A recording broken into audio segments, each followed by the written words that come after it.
नमस्कार दोस्तों आज की इस वीडियो में हम एक नई सीरीज स्टार्ट करने जा रहे हैं।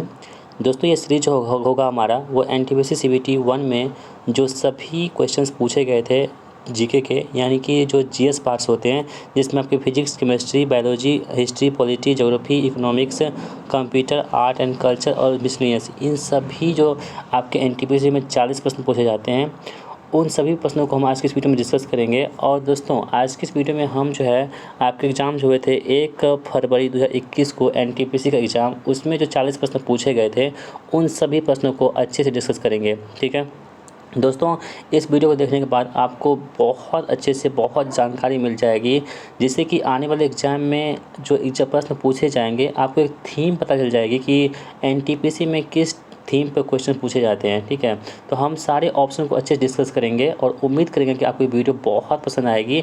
तो दोस्तों अगर आपको वीडियो पसंद आएगी तो वीडियो को लाइक कर दीजिएगा और इस वीडियो को अपने दोस्तों के साथ भी शेयर कर दीजिएगा। ठीक है, अगर दोस्तों आपको इसकी पीडीएफ प्राप्त करनी है तो पीडीएफ हमारे टेलीग्राम चैनल पर अपलोड होगा, जिसका लिंक हमने इस वीडियो के डिस्क्रिप्शन बॉक्स में दे रखी है। आप लोग टेलीग्राम को ज्वाइन करना मत भूलिएगा।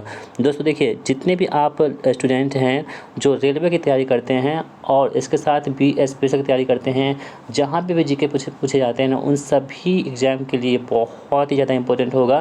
तो वीडियो को आप अंत तक देखिएगा और वीडियो को देखने के बाद आपके मन में जो भी वीडियो के संबंधित कुछ भी डाउट्स रहेंगे तो आप कमेंट बॉक्स में ज़रूर पूछ लीजिएगा।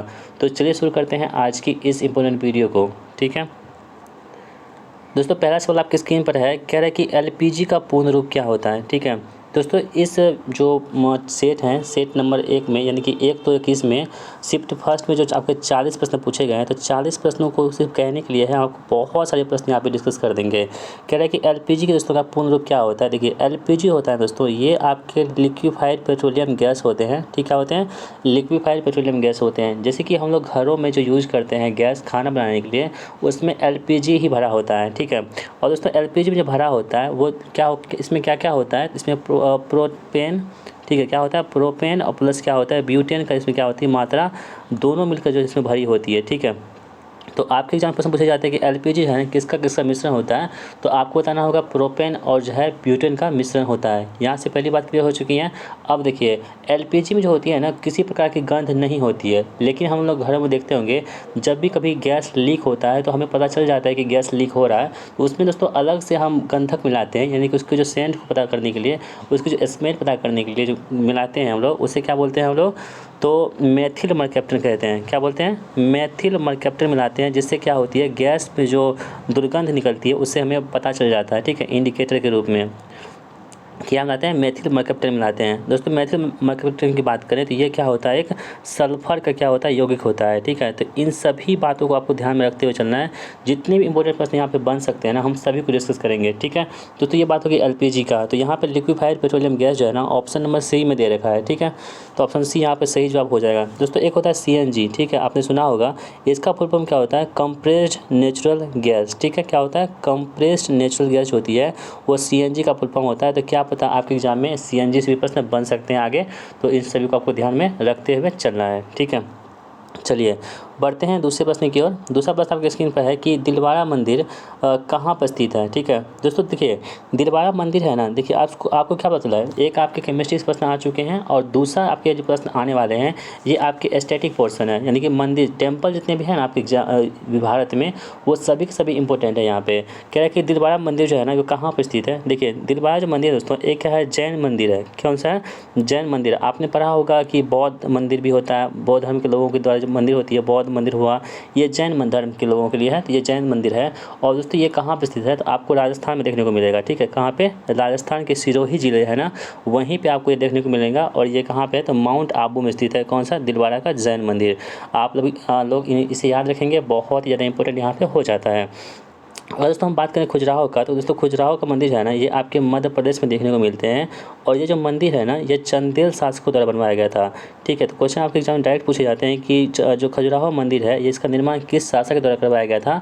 तो आप तो याद रखेंगे, इसका निर्माण जो है चंदेल शासकों के द्वारा करवाया गया था। इसको भी आप बिल्कुल ध्यान में रख सकते हैं। ठीक है,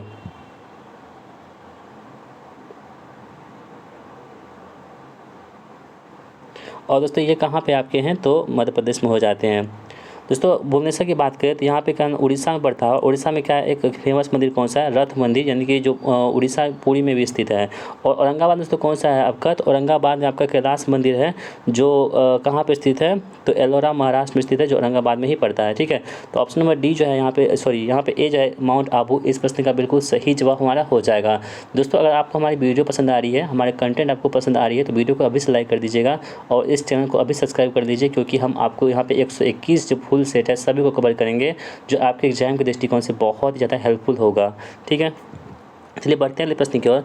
क्या है कि भारत की संसद में पहला लोकपाल विधेयक कब पेश किया गया था। देखिए लोकपाल दोस्तों क्या होता है ना कि जैसे कि हम लोग अपनी सोसाइटी में रहते हैं, तो जो भ्रष्ट लोग होते हैं, यानी कि जो कानून के विरुद्ध कोई काम करते हैं, जो अराजकता फैलाते हैं, ठीक है, भ्रष्टाचारी करते हैं, उसको पकड़ने के लिए, उसको मतलब कि दंडित करने के लिए, जांच करने के लिए जो व्यक्ति होते हैं उसे लोकपाल कहते हैं। ठीक है, तो केंद्र में लोकपाल होते हैं और राज्य की हम बात करें तो वहाँ पे लोकायुक्त होते हैं। तो यहाँ पे कह रहा है कि भारत की संसद में पहला लोकपाल विधेयक जो पारित किया गया था दोस्तों, वो 1968 में पारित किया गया था। कब, 1968 में पारित किया गया था। ये सभी इंपॉर्टेंट क्वेश्चन है दोस्तों, आपके सभी एग्जाम में पूछे जाते हैं। ये रिपीट क्वेश्चन होते हैं, बहुत सारे क्वेश्चन जो है ये वाला रिपीट अभी तक हो चुका है, तो आप लोग याद रखेंगे। ठीक है, देखिए जब दोस्तों ये पहला लोकपाल विधेयक पास हुआ था ना, इस वक्त जो एडवोकेट थे यहाँ के, यानी कि जो वकील थे, किसने पास किया था दोस्तों, उनका नाम था शांति भूषण। क्या नाम था उनका, शांति भूषण के द्वारा दोस्तों जो है ना, मतलब एडवोकेट जो थे शांति भूषण, उनके द्वारा जो है ये लोकपाल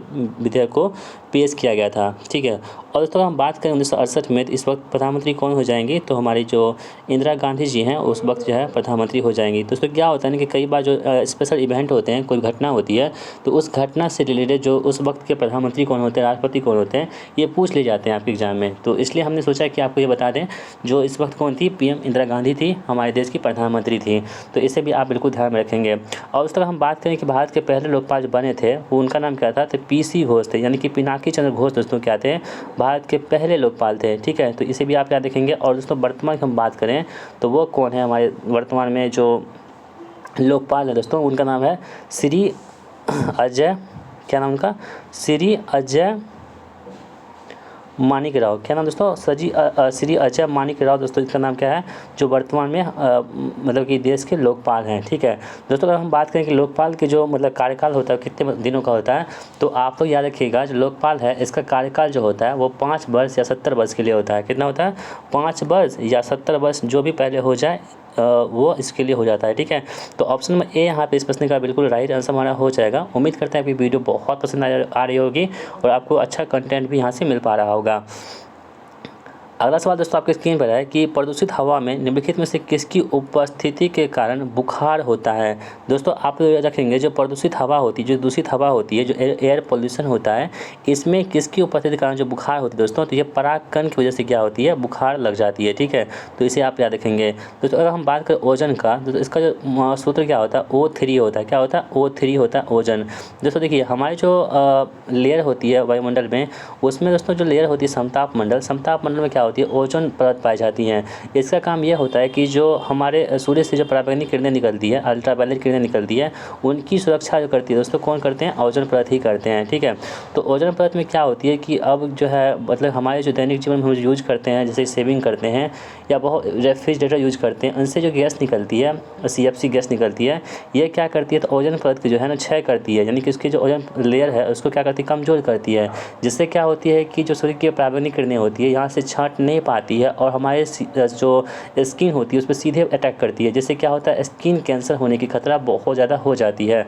तो इसको ही दोस्तों जो है मतलब कि करने के लिए, संरक्षण करने के लिए 16 सितंबर 1987 में मॉन्ट्रियल में एक प्रोटोकॉल होता है। कब, 16 सितंबर 1987 में मॉन्ट्रियल प्रोटोकॉल होता है। ठीक है, इसमें दोस्तों क्या कहता है, ओजोन संरक्षण जो है के लिए ये प्रोटोकॉल होता है। ठीक है, मतलब सम्मेलन होता है। तो उसी दिन से हम लोग क्या करते हैं, 16 सितंबर को प्रत्येक दिन क्या करते हैं, ओजोन संरक्षण दिवस के रूप में मनाते हैं। इसे भी आप लोग याद रखेंगे।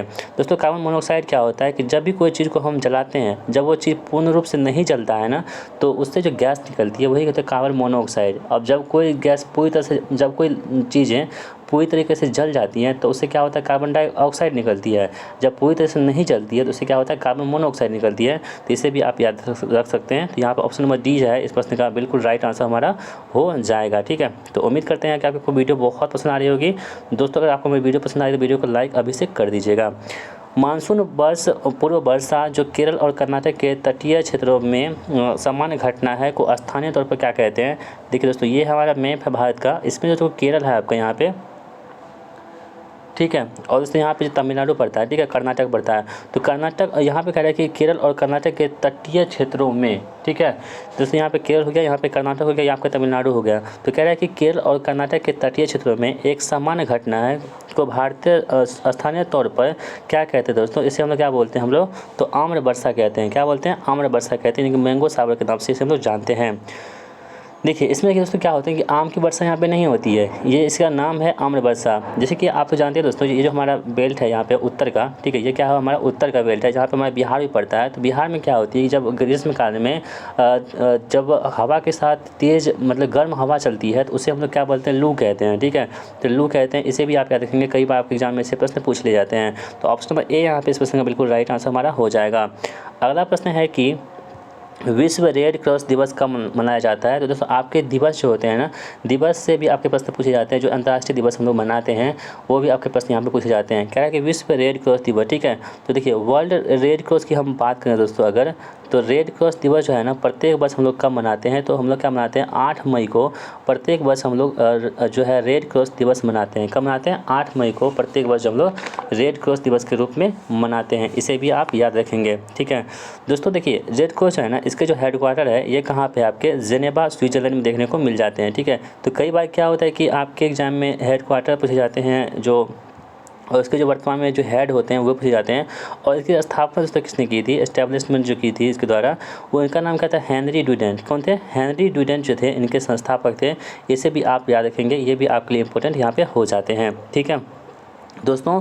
एक बात और याद रखिएगा, जो विश्व रेड क्रॉस दिवस हैं इनको अभी तक 3 बार नोबेल पुरस्कार मिल चुका है। कितनी बार, 3 बार। और किसके क्षेत्र में, तो शांति के क्षेत्र में दोस्तों इसे ये पुरस्कार मिला है। तो कब कब मिला है आप इसे भी याद रखेंगे। तो ये पहला मिला था 1917 ईस्वी में, ठीक है। उसके बाद 1944 में मिला था और 1963 में मिला था। ये 3 जो मतलब कि जो ईयर है इसमें रेड क्रॉस को जो है ना मतलब 3 बार रेड क्रॉस को नोबेल पुरस्कार मिल चुका है। इसे भी आप याद रखेंगे, ठीक है। और दोस्तों अगर हम बात करें 2024 की, तो 2024 में जो हम लोग थी मतलब कि इस बार जो हम मनाए हैं 8 मई को, इसकी थीम दोस्तों क्या है, तो इसकी थीम आप याद रखेंगे। इसकी थीम है मैं खुशी के साथ देता हूँ और जो खुशी में देता हूँ वह एक पुरस्कार है। इस थीम को भी आप याद रखेंगे। तो यहाँ पे जो 8 मई है दोस्तों, इस प्रश्न का राइट आंसर होगा कि विश्व रेड क्रॉस दिवस कब मनाते हैं हम लोग, 8 मई को विश्व रेड क्रॉस दिवस के रूप में मनाया जाता है। अगला सवाल है कि इफेड्रा पौधे को किसके अंतर्गत वर्गीकृत किया गया है, ठीक है। देखिए इफेड्रा दोस्तों पौधे हैं ना, ये आपके जो देखिए किससे सवाल है, बॉटनी से सवाल है। तो इफेड्रा जो पौधे हैं दोस्तों, ये जो आपके हैं ये आपके अनावृत बीजी होते हैं, ठीक है। और दोस्तों अनावृत बीजी को जो है हम लोग इंग्लिश में क्या बोलते हैं, जिम्नोस्पर्म कहते हैं। क्या बोलते हैं, जिम्नोस्पर्म के नाम से जानते हैं। यानी कि इसमें क्या होती है, बीज जो है वो फलों के अंदर होती है, ठीक है। तो ये से जिम्नोस्पर्म कहते हैं, ठीक है। एक होता है आवृत बीजी, जिसको क्या बोलते हैं हम लोग, एंजियोस्पर्म कहते हैं। क्या बोलते हैं, एंजियोस्पर्म के नाम से आवृत बीजी को हम लोग जानते हैं। दोस्तों एंजियोस्पर्म जो होती है ना, इसको हम पहचान कैसे कर सकते हैं कि इसके जो पौधे के बीज होते हैं ना, तो बीजों पर क्या होता है, छिलका होते हैं। क्या होते हैं, छिलका होते हैं। जैसे आप उसे निकालेंगे ना, छिलका निकाल सकते हैं। जो भी पौधे इसमें छिलका निकलते हैं उसे हम लोग क्या बोलते हैं, उसे हम लोग आवृत बीजी के अंतर्गत रखेंगे। और जो छिलका नहीं निकालेंगे और जो फूलों के बंद होने के बजाय टहनी या शंकु के रूप में नग्न अवस्था में होते हैं उसे क्या बोलेंगे, अनावृत बीजी कहेंगे। तो ऑप्शन नंबर सी जो यहाँ पे इस प्रश्न का बिल्कुल राइट आंसर हमारा हो जाएगा। आधुनिक कंप्यूटर का जनक किसे कहते हैं। दोस्तों ये प्रश्न बहुत ज़्यादा मोस्ट इंपॉर्टेंट है और यहाँ पे बहुत सारे लोग जो है कंफ्यूज हो सकते हैं। यहाँ पे आधुनिक कंप्यूटर की दोस्तों बात करें कि मॉडर्न कंप्यूटर की जो जनक हैं, पिता कौन है, तो आप याद रखेंगे उनका नाम है एलन ट्यूरिंग, ठीक है। गलती दोस्तों आपको चार्ल्स बेबेज नहीं लगाना है। जब आपको प्रारंभिक पूछा जाएगा कि प्रारंभिक पिता कौन थे या आधुनिक, उसमें नहीं लगा रहेगा ऑप्शन में, क्वेश्चन में, तब आपको जो है चार्ल्स बेबेज लगाना है। लेकिन जैसे ही आपको मॉडर्न लगा दे, आधुनिक लगा दे, तो आपको क्या करना है, उसमें एलन ट्यूरिंग को टिक करना होगा, तब जाके आपका ये प्रश्न सही हो जाएगा, ठीक है। तो आप लोग ध्यान रखेंगे एलन ट्यूरिंग यहाँ पे इस प्रश्न का बिल्कुल राइट आंसर हमारा हो जाएगा। तो आपके जो एनटीपीसी एग्जाम है ना, उसमें कंप्यूटर से भी प्रश्न पूछे जाते हैं। अगला है कि अक्टूबर 2020 तक प्राप्त जानकारी के अनुसार भारत में सार्वजनिक क्षेत्र के बैंकों की संख्या कितनी है। ठीक है, देखिए अक्टूबर 2020 की मतलब बात की जा रही है और दोस्तों अब क्या है, सितंबर 2024 चल रहा है। तो दोस्तों अभी भी जो है ना सार्वजनिक क्षेत्र की बैंक जो है ना इसकी संख्या कितनी है, 12 है। ठीक है, इसमें कोई चेंजमेंट नहीं हुआ है दोस्तों। इसको जो रेगुलेट करती है सार्वजनिक बैंक को, वो कौन करती है, RBI करती है। ठीक है, और दोस्तों हम बात करें अगर RBI की, तो RBI की स्थापना कब हुई थी, तो 1 अप्रैल 1935 को हम लोग RBI का स्थापना दिवस मनाते हैं। ठीक है, और दोस्तों जो इसका जो हेडक्वार्टर है ना, ये कहाँ पे आपके मुंबई में देखने को मिल जाता है RBI का। ठीक है, और दोस्तों वर्तमान में जो इसके गवर्नर है उनका नाम है शक्तिकांत दास, और शक्तिकांत दास जो वो है 25वें क्रम के गवर्नर है। तो इन सभी पॉइंट को, जो एक्स्ट्रा पॉइंट आपको बता रहे हैं, सभी को आपको ध्यान में रखते हुए चलना है। यदि आप चाहते हैं तो नोट्स भी बना सकते हैं, आपके एग्जाम में बहुत ही से हेल्प होने वाली है। ठीक है, तो यहाँ पे RBI आप लोग याद रखेंगे। और दोस्तों RBI एक प्रश्न और पूछता है कि RBI की स्थापना हुई थी किस आयोग की सिफारिश पर हुई थी, तो ये हिल्टन आयोग की सिफारिश पर हुई थी। ये भी आपको ध्यान में रखते हुए आगे चलना है। ठीक है दोस्तों, प्रारंभ में दोस्तों कितने थे सार्वजनिक बैंक, तो 27 थी। अब घट करके बहुत सारे बैंक को क्या किया गया है, तो मर्ज कर दिया गया है। ठीक है, और मर्ज करने के बाद अभी वर्तमान में कितने हैं, तो 12 जो है सार्वजनिक बैंक आपको देखने को मिल जाएंगे। यहाँ पर बात हो रही है HIV का इलाज नहीं होने पर क्या होगा। दोस्तों आप सबको पता है जो HIV होता है इसका फुल फॉर्म क्या होता है, फुल फॉर्म भी क्या होता है एग्जाम में पूछे जाते हैं। तो HIV का फुल फॉर्म होता है कि ह्यूमन इम्यूनो डिफिशिएंसी वायरस। क्या होता है, human immuno IMMUNO immuno deficiency virus. ठीक है दोस्तों, आपको नाम से स्पष्ट है कि क्या है, कि विषाणु है, वायरस है। और दोस्तों ये क्या होती है ना, HIV के यदि हम इलाज नहीं करेंगे तो हमको क्या होगा, एड्स हो जाएगा। ठीक है, और एड्स जो हो जाएगा, इसमें क्या होता है, एड्स जो होती है दोस्तों एक यौन मतलब कि जो सेक्सुअल टाइप की बीमारी होती है, जिसमें जो एक से अधिक लोगों के साथ यदि हम सेक्सुअल एक्टिविटी करते हैं तो उससे क्या होती है, एड्स फैलने की संभावना हो जाती है। तो एड्स दिवस हम लोग क्या मनाते हैं प्रत्येक वर्ष, तो 1 दिसंबर को हम लोग क्या करते हैं, प्रत्येक वर्ष जो हम लोग एड्स दिवस के रूप में मनाते हैं, यानी कि एड्स के रोकथाम के जागरूकता के लिए प्रत्येक वर्ष एड्स दिवस मनाया जाता है। इसे भी आप याद रखेंगे, इंपॉर्टेंट आपके हो जाते हैं। ठीक है, चलिए बढ़ते हैं अगले सवाल की ओर। दोस्तों आपके इस जो ये दे रखे हैं सेट, इसमें आपको 40 प्रश्न दे रखे हैं। तो 40 प्रश्नों को आपको ध्यान से देखना है, बहुत सारी चीज़ें आपको यहाँ पर समझ में आ जाएंगी। कह रहे हैं कि मेंस सिंगल ऑस्ट्रेलियन ओपन 2020 के फाइनल में उप विजेता कौन था। ठीक है दोस्तों, ये 2020 का प्रश्न है, इसको हम नहीं देखेंगे। अब जो देखिए प्रत्येक साल ये होता है, सिंगल ऑस्ट्रेलियन ओपन हो गया, US ओपन हो गया, ठीक है, विंबलडन हो गया, ये सभी चीज़ें क्या होती हैं, प्रत्येक साल होती हैं। तो हम 2024 की बात करेंगे, क्योंकि करंट अफेयर्स में 2024 का प्रश्न हमको पूछा जाएगा। देखिए जो भी प्रश्न आपको थीम दे रखा है ना, इसी थीम को आपके आगे पीछे ऊपर नीचे थोड़ा इधर उधर करके आपको प्रश्न बनेंगे। यहाँ से जो भी आपको हम एक्स्ट्रा फैक्ट बता रहे हैं उन सभी को आपको ध्यान से देखना है, यहाँ से आपके एग्जाम में जरूर प्रश्न बनेंगे। अगर दोस्तों हम बात करें मेन सिंगल ऑस्ट्रेलियन ओपन की, तो ऑस्ट्रेलियन ओपन जो हुआ था इस बार 2024 में, उसके जो विजेता दोस्तों हैं वो बहुत ही इंटरेस्टिंग है, क्योंकि उन्होंने क्या किया था, जो मतलब कि पहली बार मतलब खिताब जीता है। तो दोस्तों जो पहली बार खिताब जीतते हैं ना, वो इंपॉर्टेंट हो जाते हैं किसी भी एग्जाम के लिए। तो पहली बार जो खिताब जीते हैं इनका नाम दोस्तों यहाँ पे क्या हो जाएगा, आप लोग याद रखेंगे। इनका नाम दोस्तों यहाँ पे है जेनिक सीबर। क्या है, जेनिक सीबर दोस्तों ये है, इनका नाम है। ये पहली बार जो है ना ऑस्ट्रेलियन ओपन 2024 का खिताब मेन सिंगल में जीत चुके हैं, जेनिक सीबर है। और हराया किसको दोस्तों, बहुत इंटरेस्टिंग बात है, ये डेनिल मेदवेदेव को हराए। किसको हराया था, डेनिल मेदवेदेव को। ठीक है, उसके बाद जो है ये ऑस्ट्रेलियन ओपन 2024 के विजेता रह चुके हैं। इसे भी आप लोग को ध्यान में रखेंगे, आपके लिए इंपॉर्टेंट हो जाता है। और यहाँ पर हम बात करें फीमेल की, तो फीमेल में दोस्तों जो ऑस्ट्रेलियन ओपन जो बनी है उनका नाम क्या है दोस्तों, उनका नाम है आरियाना साबालेंका। क्या है, आरियाना साबालेंका जो है ना, ये आपके ऑस्ट्रेलियन ओपन 2024 के जो फीमेल सिंगल में इनको ये अवार्ड मिला है। तो Australian Open, US Open, Wimbledon, इन सभी चीज़ों को आपको बिल्कुल ध्यान रखते हुए चलना है, क्योंकि ये आपके एग्जाम का पार्ट्स बनते हैं। तो यहाँ पे जो है ऑप्शन नंबर तो नहीं है, जेनिक सीबर यहाँ पे इस प्रश्न का बिल्कुल सही जवाब होगा, आप लोग याद रखेंगे। अगला सवाल है कि नमक पर ब्रिटिश एकाधिकार का विरोध करने के लिए गांधी जी ने किस वर्ष में समूह तक दांडी मार्च से शुरू किया था।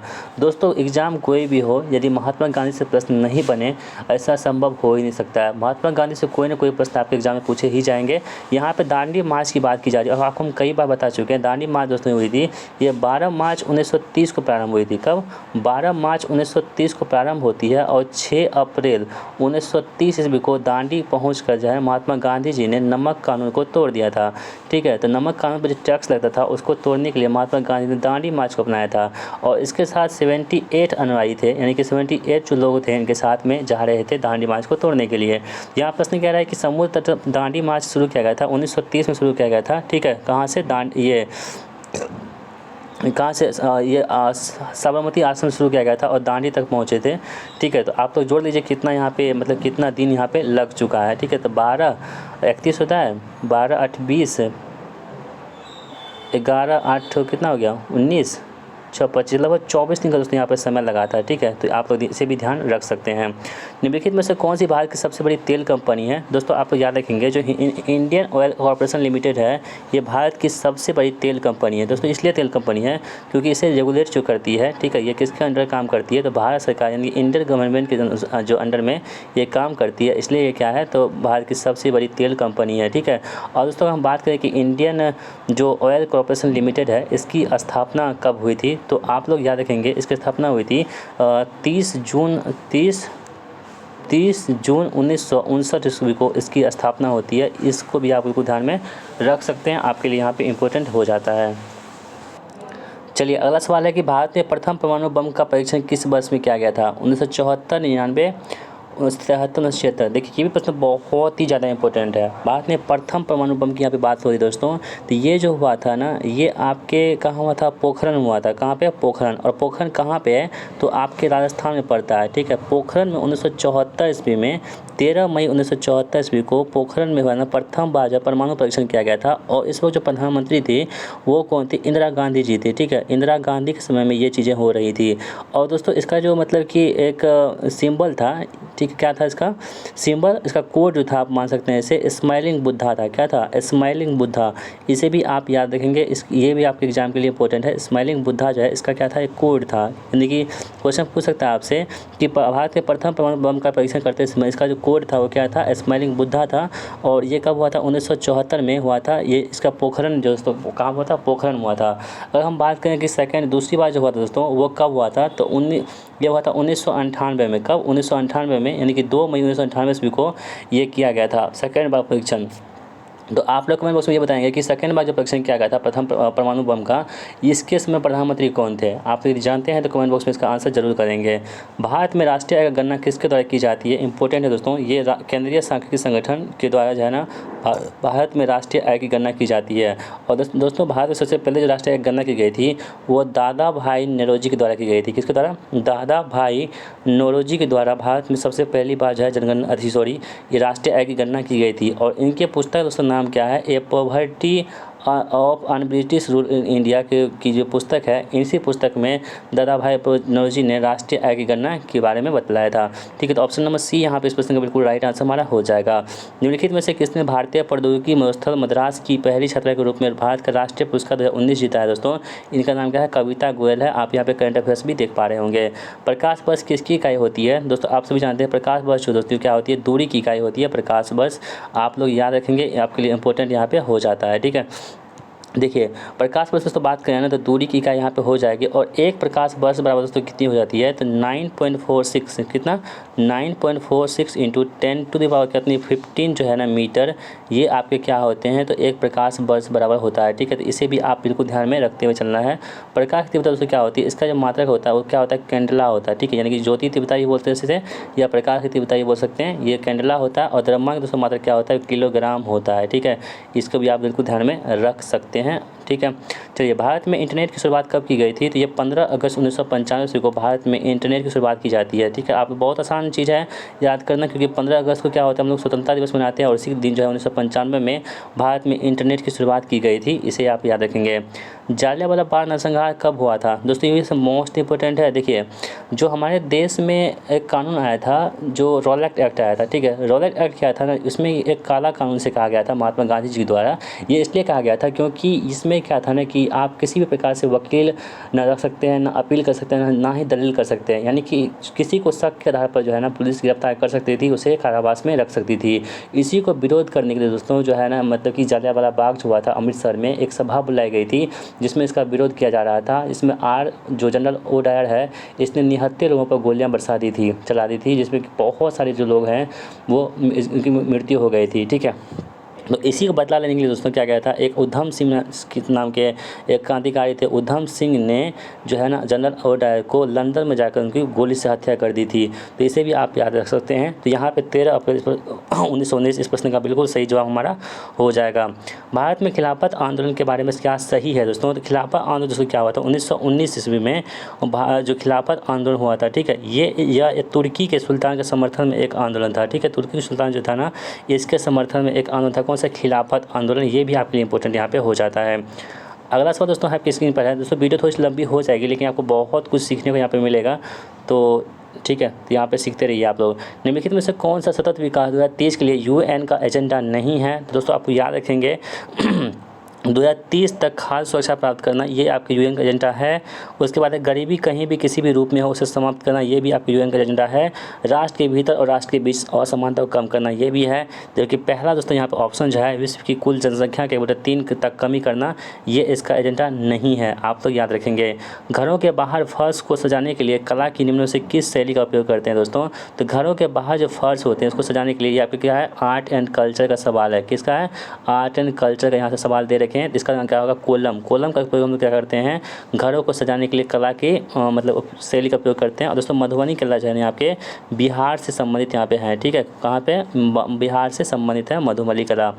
भारत में महाभियोग की प्रक्रिया द्वारा किसको उनके पद से नहीं हटाया जा सकता है? देखिए महाभियोग दोस्तों क्या होती है ना, यदि कोई भी मतलब कि प्रशासनिक अधिकारी अपने जो पद पर होते हैं वो किसी भी प्रकार के जो मतलब कि कानूनी कार्य को नहीं करते हैं, कानूनी कार्य में बाधा देते हैं या उसका प्रयोग नहीं करते हैं या उसका अनुपालन नहीं करते हैं, तो उनके विरोध जो है ना उसको हटाने के लिए, उनको पद से हटाने के लिए महाभियोग प्रक्रिया ली जाती है, जिसमें महाभियोग जो है राष्ट्रपति पर लगाई जाती है। तो अनुच्छेद नंबर 61 के तहत जो है ना महाभियोग जो है राष्ट्रपति पर लगाई जाती है। लेकिन भारत में अभी तक किसी भी राष्ट्रपति पर महाभियोग की मतलब नहीं लगाया गया है। इसे भी आप याद रखेंगे। तो भारत के मुख्य न्यायाधीश को हम लोग महाभियोग के तहत हटा सकते हैं, उसके पद से मुख्य चुनाव को हटा सकते हैं और भारत के राष्ट्रपति को हटा सकते हैं। जबकि भारत के प्रधानमंत्री को हटाने की कोई भी बातें महाभियोग की चर्चा इसमें नहीं की गई है। ऑप्शन नंबर डी यहाँ पे उसका राइट आंसर हमारा हो जाएगा। डीफू दोस्तों यहाँ पर बात करिए, आपके ज्योग्राफी के जो है स्टैटिक प्रश्न होते हैं, ये आपके यहाँ से प्रश्न पूछे जा चुके हैं। आप लोग याद रखेंगे दोस्तों। दीफू दोस्तों क्या होता है? अरुणाचल प्रदेश जो प्रदेश है ना, इसमें जो आपके प्रदेश कौन सा दीफू दर्रा यहाँ पे आपके पड़ते हैं। ठीक है, जितने भी आपके यहाँ पे आएंगे आप सभी के लिए प्रैक्टिस सेट, उन सभी में आपके जितने दर्रे हैं, जितने माउंटेन्स हैं, जितने नदियाँ हैं, सभी के सभी यहाँ पे कवर हो जाएंगे। तो वीडियो का बहुत ध्यान से देखना है आपको। भारत का कौन सा शहर Detroit of Asia automobile capital के नाम से लोकप्रिय है दोस्तों? उनका नाम क्या है? चेन्नई है। ठीक है, ऑप्शन नंबर ए यहाँ पे इस प्रश्न का आंसर होगा। और दोस्तों ये क्या आपके एस्थेटिक जीके का प्रश्न है। ठीक है, तो आपको सभी चीज़ें यहाँ पर देखने को मिल जाएंगी। दक्षिणी ध्रुव पर पहुंचने वाली भारतीय सेवा की पहली महिला अधिकारी का नाम क्या है? तो अपर्णा कुमार है। क्या नाम का? अपर्णा कुमार जो है वो दक्षिणी ध्रुव पर पहुंचने वाली भारतीय सेवा की पहली महिला अधिकारी बन चुकी हैं। Aparna Kumar, option B right answer. निम्नलिखित में से कौन सा एशिया का पहला स्टॉक एक्सचेंज है दोस्तों? बहुत ज़्यादा इंपॉर्टेंट है। इसका नाम है BSE यानी कि बॉम्बे स्टॉक एक्सचेंज जो है ना, एशिया का सबसे पहला स्टॉक एक्सचेंज है। और इसकी स्थापना कब हुई थी? 1875 में इसकी स्थापना होती है। बहुत ही ज़्यादा इंपॉर्टेंट है।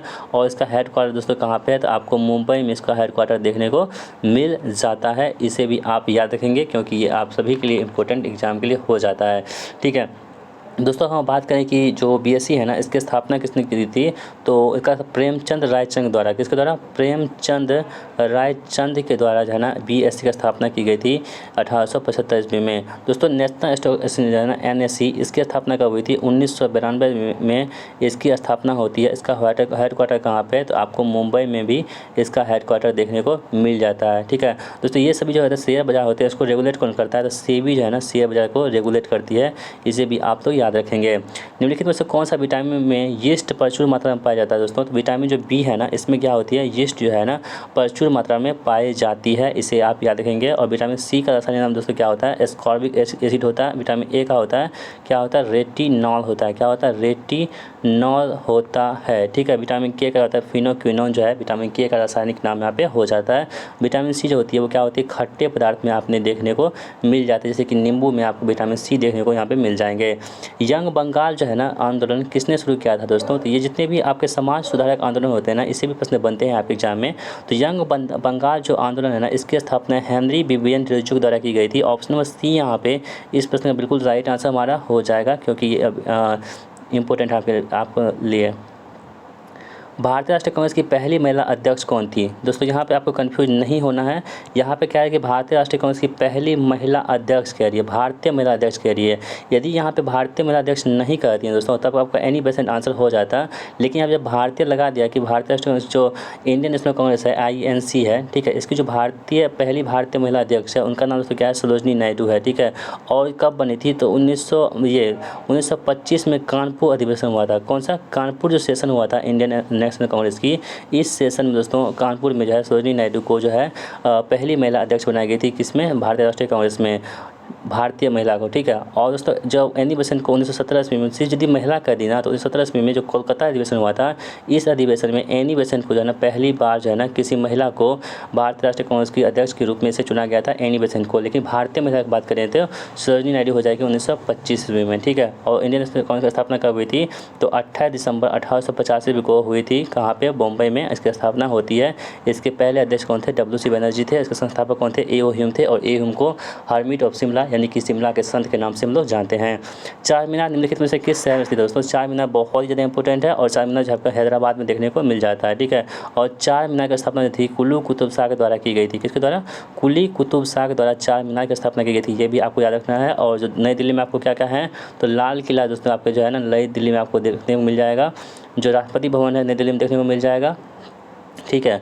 उसके बाद इंडिया गेट जो है आपको, ये भी आपको नई दिल्ली में देखने को मिल जाएगा। जिला और सत्र न्यायाधीश किसके सीधे नियंत्रण में अधीन कार्य करते हैं? तो राज्य के उच्च न्यायालय के जो है दोस्तों हाई कोर्ट जो होते हैं उसके अधीन क्या करते हैं? ये सीधे कार्य करते हैं। पूना समझौता किस ने हस्ताक्षर किए थे? देखिए पूना समझौता दोस्तों हुआ था ना, पूना समझौता ये आपके महात्मा गांधी जी और जो अम्बेडकर साहब थे, इन दोनों के बीच में हुआ था पूना समझौता, यानी कि MK गांधी और BR अम्बेडकर के बीच में पूना समझौता हुआ था दोस्तों। ये प्रश्न जो है सभी रिपीटेड प्रश्न होते हैं, सभी एग्जाम में पूछे जाते हैं। जॉन पियरे हैरिसन द्वारा लिखी गई निम्न में से कौन सी पुस्तक कल्पना चावला का जीवन पर आधारित है? तो दोस्तों उस पुस्तक का नाम क्या है? एज ऑफ टाइम जो है ये कल्पना चावला की पुस्तक है। एज ऑफ टाइम आप लोग याद रखेंगे। राज्य के नीति सिद्धांतों का उल्लेख भारतीय संविधान के निम्नलिखित में से किस भाग में है? देखिए ये इसको बोलते हैं DPSP, ठीक है। और DPSP जो होती है दोस्तों, ये भाग जो है 4 में इसका वर्णन किया गया। और जो आर्टिकल है 36 से लेकर के 51 तक में आपके DPSP का उल्लेख है, ठीक है। और दोस्तों ये आपके आयरलैंड के देश से लिया गया है। ये भी आपको ध्यान में रखते हुए चलना है, क्योंकि आपके एग्जाम में यहाँ से प्रश्न बन सकते हैं DPSP के बारे में। वैश्विक खुशहाली रिपोर्ट पहली बार किस वर्ष प्रकाशित की गई थी? दोस्तों जो वर्ल्ड हैप्पीनेस रिपोर्ट होती है ना, वर्ल्ड हैप्पीनेस रिपोर्ट, तो वर्ल्ड हैप्पीनेस रिपोर्ट जो है ना ये पहली बार जो है आपको 1 अप्रैल 2012 ईस्वी को ये पहली बार मतलब कि जारी की गई थी, ठीक है। और दोस्तों बात करें 2024 में जो भारत की रैंक है वो 126वीं रैंक है वर्ल्ड हैप्पीनेस में। इसे भी आप लोग याद रखेंगे। पेनिसिलिन एक डैश है दोस्तों, तो पेनिसिलिन जो है क्या होता है? कवक होती है। क्या होती है? पेनिसिलिन क्या होती है? कवक होती है।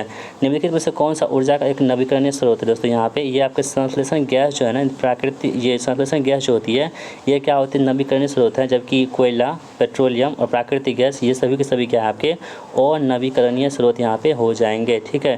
तो इसे भी आपको ध्यान में रखते हुए चलना है। विश्व के सबसे अधिक प्राकृतिक गैस भंडार जो है ना कहाँ पे आपको रूस में देखने को मिल जाएंगे। ये आपके स्टैटिक का प्रश्न है, आप याद रखेंगे। और दोस्तों आज के सेट का लास्ट प्रश्न हमारा होगा 6ठी शताब्दी ईसा पूर्व के प्रारंभ में भगवान महावीर का जन्म निम्नलिखित से किस स्थान पर हुआ था? दोस्तों महावीर स्वामी का जन्म हुआ था, ये आपके कहाँ हुआ था? कुंडग्राम वैशाली में हुआ था। कहाँ पे? कुंडग्राम दोस्तों, क्या था? कुंडग्राम वैशाली में जो है ना इनकी जन्म हुआ था का महावीर स्वामी का। और महावीर स्वामी दोस्तों थे वो कौन थे? 24वें तीर्थंकर थे। कौन थे? जैन धर्म के 24वें तीर्थंकर थे महावीर स्वामी, जिनका जन्म जो है दोस्तों ये कहाँ हुआ था? कुंडग्राम हुआ था, ठीक है। तो इसे आप याद रखेंगे, इंपॉर्टेंट आपके लिए हो जाता है। दोस्तों महावीर स्वामी की जो मृत्यु हुई थी ये कहाँ हुई थी? आप सभी लोग बताएंगे कहाँ पे? कमेंट बॉक्स में। जितने भी दोस्तों इस वीडियो को यहाँ तक देखे हैं उनके लिए बहुत बहुत धन्यवाद। आप सभी से उम्मीद करते हैं इस वीडियो का इस प्रश्न का आंसर, यानी कि महावीर स्वामी का मृत्यु कहाँ हुआ था, आप सभी लोग कमेंट बॉक्स में देंगे। उम्मीद करते दोस्तों आपको ये वीडियो बहुत पसंद आई होगी। दोस्तों आपको हमारी वीडियो पसंद आती है वीडियो को लाइक कर दीजिएगा और इस वीडियो को अपने दोस्तों के साथ भी शेयर कर दीजिएगा। तो चलिए मिलते हैं नेक्स्ट वीडियो में, तब तक के लिए जय हिंद, वंदे मातरम।